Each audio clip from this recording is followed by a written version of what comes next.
નમસ્કાર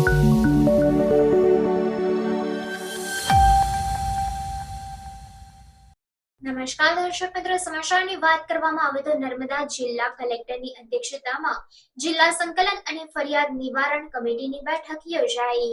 નર્મદા જિલ્લા કલેક્ટરની અધ્યક્ષતામાં જિલ્લા સંકલન અને ફરિયાદ નિવારણ કમિટીની બેઠક યોજાઈ. આ બેઠકમાં અધિકારીઓની ઉપસ્થિતિમાં જિલ્લાના પ્રજાલક્ષી પડતર પ્રશ્નોના નિરાકરણ માટે તંદુરસ્ત ચર્ચા કરવામાં આવી. ચર્ચાઓ થઈ અને કયા પ્રશ્નોની રજૂઆત કરી.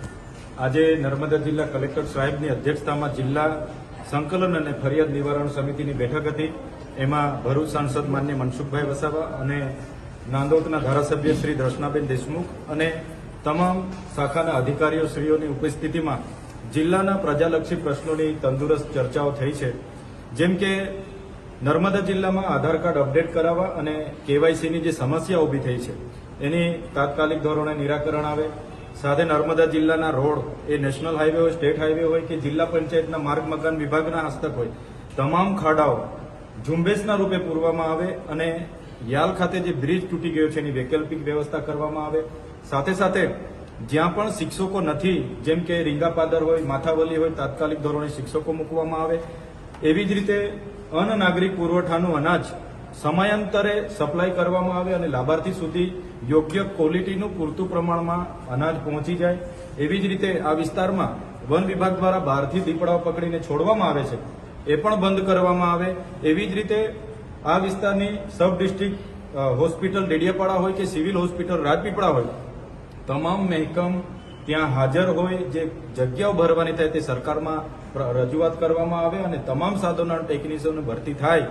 એ પ્રકારના વિસ્તૃત બાબતોને લઈને આજે ચર્ચાઓ થઈ છે અને અમે અપેક્ષા રાખીએ છીએ જિલ્લા વહીવટી તંત્ર પર અને સરકાર પર કે આ તમામ બાબતોની જે આજે ચર્ચાઓ થઈ છે એનું તાત્કાલિક ધોરણે નિરાકરણ આવે એવી અમે અપેક્ષા પણ આજના દિવસે રાખીએ છીએ. ખાસ કરીને આધાર કાર્ડનો જે ચેતવણી મુદ્દો જે છે તો એને લઈને કેવી એનો ઉકેલ શું આવે અને શું હવે થશે કે જે તકલીફ છે?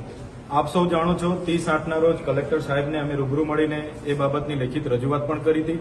છતાંય 20 દિવસમાં કાર્યવાહી કોઈ ટેકનિકલ કારણસર નહીં થઈ હશે તો એમણે આજે તાત્કાલિક ધોરણે ત્યાં આધાર સેવા કેન્દ્ર ચાલુ કર્યા છે.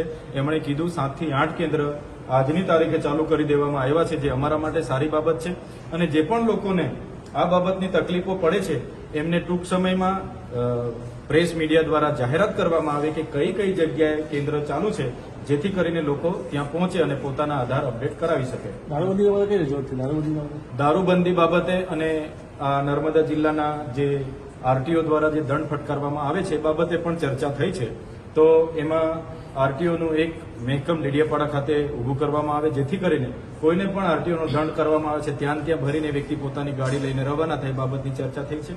દારૂબંધી બાબતે દર્શનાબેન દેશમુખની રજૂઆત હતી તો ધારાસભ્યશ્રીની રજૂઆતને ધ્યાને લઈને એસપી સાહેબે એમને જે પણ હમણાં જે સ્ટ્રાઇકો કરી છે એ બાબતની માહિતી એમને પૂરી પાડવાની એમણે કીધું છે અને આવનાર દિવસોમાં દારૂબંધી અટકાવવા માટે નર્મદા પોલીસ આગળની કાર્યવાહી કરશે એ બાબતની પણ એમને બાંહેધરી આપી છે. સદસ્યતા અભિયાનની તમે જે રજૂઆત કરી એવી ચર્ચા થઈ કે આજે સદસ્યતા અભિયાનને લઈને જે ડેડિયાપાડામાં મનરેગાના કર્મચારીઓને જે ટીડીઓ દ્વારા સૂચનાઓ આપવામાં આવી હતી ત્યારે એની લઈને પણ આજે ચર્ચાઓ થઈ છે. ત્યારે એમાં તપાસ ચાલુ છે અને ટૂંક જ સમયમાં એ બાબતનો રિપોર્ટ અમને સુપ્રત કરવાની કલેક્ટર સાહેબે અમને અને ડીડીઓ સાહેબે અમને બાંહેધરી આપી છે. આપે જે અધિકારીનું નામ લીધું હતું એ અધિકારી બી આજે ત્યાં હાજર હતા. હા, શું જવાબ મળ્યો? આપણે ડેડિયાપાડાના જગદીશ સોની કરીને જે ટીડીઓ શ્રી છે એ પણ હાજર હતા. એમણે પોતે એવું કીધું છે કે ઉપરથી કોઈ સૂચના મળી નહોતી, છતાંય જે કર્મચારીઓ જે ઝુંબેશના રૂપે હજારોની સંખ્યામાં સભ્ય નોંધણી કરી છે તો એમણે કીધું સરકારશ્રીની ગાઈડલાઈન જોઈશું અને કર્મચારીઓ જો આમાં દોષી ઠેરાશે તો એમના પર કડક કાર્યવાહી કરવામાં આવશે. જી, ધન્યવાદ.